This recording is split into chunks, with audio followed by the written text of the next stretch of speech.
দেখুন 27 ডিসেম্বর আমরা বেরিয়েছি জঙ্গল ভ্রমণে।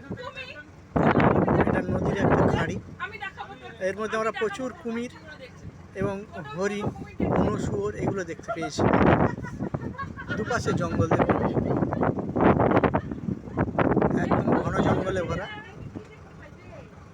প্রচুর কুমির প্রচুর এই জঙ্গলটার মধ্যে, এবং হরিণ।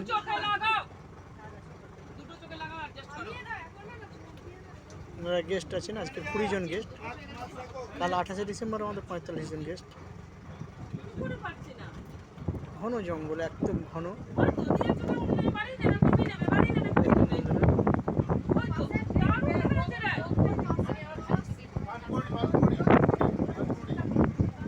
গেস্ট প্রচুর খুশি হচ্ছে দেখে আমাদের।